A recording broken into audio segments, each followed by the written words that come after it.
Alright, welcome back to Do It Myself Garage. My car almost left me stranded yesterday. I barely made it to work. And at first I thought, well, running like it wasn't getting the right air-fuel mixture.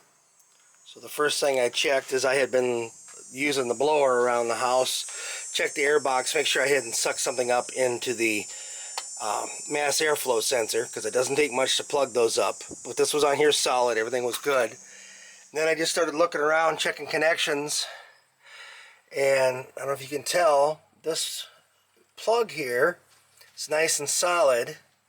This one over here is raised up a little bit. It was actually out of the hole. And yeah, so I was running on 3 out of 4 cylinders. So I was able to push that back down in there. I ordered a new set of plug wires and plugs. I haven't done a tune-up on this car in the 60,000 miles that I've owned it, so probably a good time. Oh, I was able to bring it inside today. Let's go ahead and get these plugs and wires and everything swapped out. Alright, got the prop right in the way. Let's put you on this side. Should have a good view. Alright, so these are the plugs that I bought. NGKs, these are the recommended replacement parts. 200K for the wire set. And this is a 4-piece wire set that has the boots. Come here. So some of these you'll get the wire, but you won't get the boot. So be sure you get the boot also. And try not to lose any pieces here. Well, let's get these on here. I was already checking the gaps on the plugs. It's supposed to be 44 if I remember right. We'll double check again. But I believe that's what they said they should be. So I got them at 44, 45, somewhere right in there. All right, let's go ahead and get these put in. There we go. This one's not stiff. This is the one that kept falling out. Now it's stuck in there because I got her shoved down in there. I'd like to know how it came out in the first place. Does it just vibrate out of there? Definitely caused problems going down the road, that's for sure. I'm careful here. I shouldn't have to unplug these coils. I did not buy replacement coils. Oh no, I have to unplug these. That's how I get the other ones off.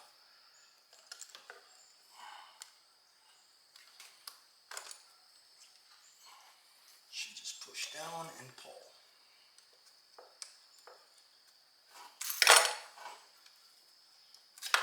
Oh yeah. That probably came off easier than it should. There we go. Alright, looks like there's 4 bolts on here.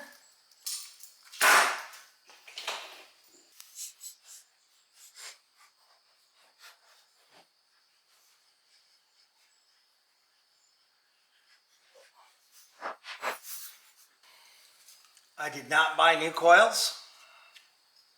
These were working just fine. So there we go. And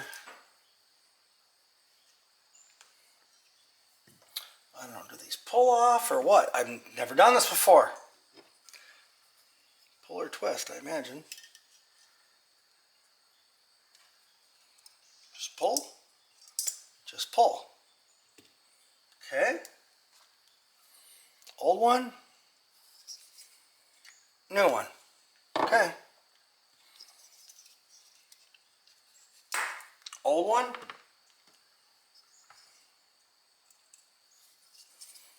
New one. Done. Alright, this took a 5A socket. This one was actually in there pretty tight. Took me a minute to find right extensions and whatnot. There we go. Wow. Need to check that gap, but that thing looks like it's about 100 thou.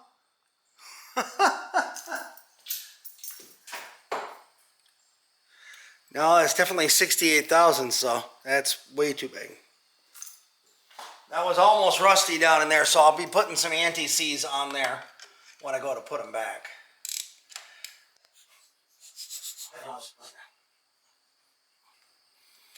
And this is a long ways down in there, so I put a piece of tape in my extension and shoved it in there so it has a better tendency to pull this out.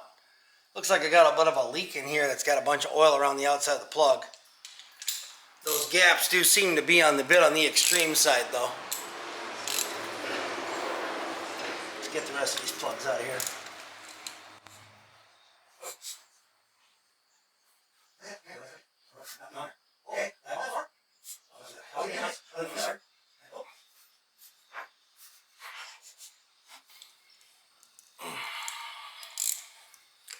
So this is the spark plug wrench out of my 3/8 set, and I highly recommend that because the 1/2 inch set, nothing was really clearing on the inside here. So this first plug was pretty dry because of the way things are around the outside of it. The other one that's oily was oily on the outside, and then the oil just seeped in when I pulled it out. The gaps are all about the same here, which seem a little large, so I'm going to look that up because that doesn't seem right. But there's not much left of that plug, so that was definitely time to change those. Alright, all the sources I found online said 39 to 44, so I will leave them gapped at 44. Let's get these put back in. Alright, I put a little dab of anti-seize on each one. Of course, when I'm showing someone something, the rubber piece that has been inside of this socket that holds the spark plug from falling out decides to fall out after 20 some years. Never been out of there before. So I'll put a piece of tape in here. This should be good enough to get this down in here. Get a little anti-seize on those threads. Let's drop her straight down in. Get her started. Don't start it with the ratchet. Make sure you get it started proper and straight. Like I said, I went with a 44 gap. There we go. There's a little bit of washer you got to crush on the end there, and it must not have been straight. So now it comes out with the tape. Next,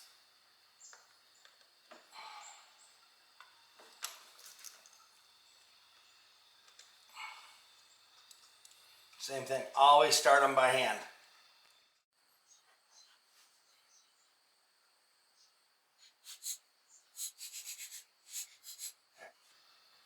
I hate it when that happens.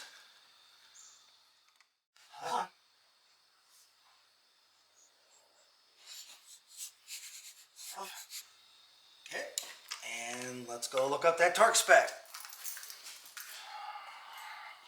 I really couldn't find anything definitive online.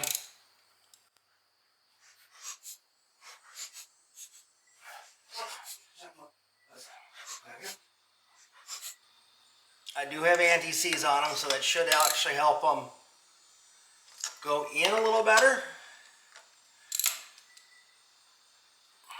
And then also, hopefully they won't come out very hard later either. Alright. Let's get this back together. With any luck, it works.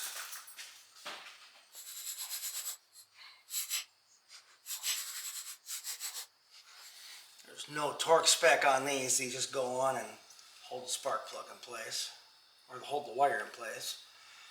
The coil, and just make sure you get it on there and get it on the plug, and you'll hear it kind of pop on there.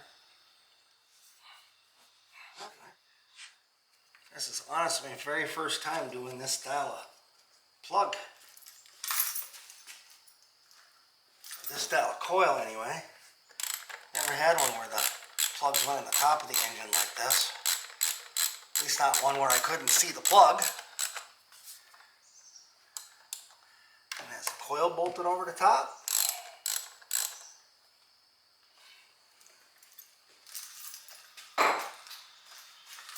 Okay, so this gets plugged back in.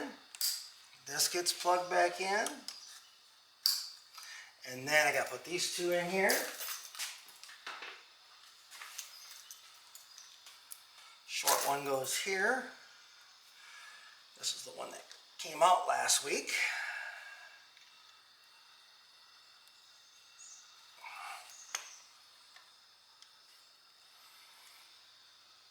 There we go.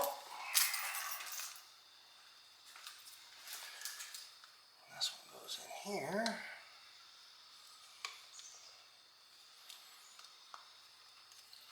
goes all the way over to the other side.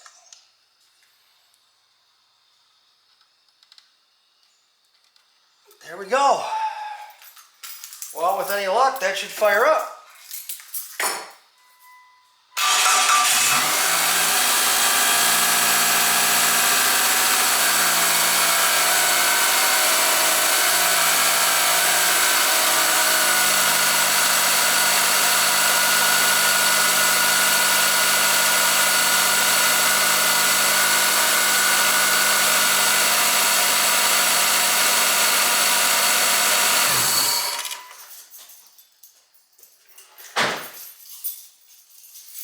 Alright, the check engine light did go away. Can't remember if that went away when I drove it in the garage earlier, because it hadn't been missing anymore or not, but that definitely took care of that problem. Hopefully that's helpful to a lot of people. If you needed to replace the coils, you could have done that at the same time. I already had them out, but my coils were in good shape, so I just put them back in. But plugs and wires tune-up on Mitsubishi, the 2.4 liter, pretty straightforward. Like I say, for some reason the boot came out of the hole. I'm guessing it just got some oil on it, got old and swelled up. So it's probably time to replace that. Why the gaps on the plugs were so big, I don't know. I will drive it and see what I get. Hopefully it runs, good the way it is. So again, I hope that encourages people that they can do this stuff themselves. Pretty straightforward. Just again, don't over torque those spark plugs. Get them seated good, but then you should be good to go. I did put anti-seize on those threads, so the next time they come out, shouldn't come out nearly as hard. That one was really stuck, and you don't want to break those things off in the head. Your engine's pretty much junk after that. It's a lot of work to get those threads redone. Anyway, thanks again for following along. Have a great day, and we'll see you in the next video. Bye.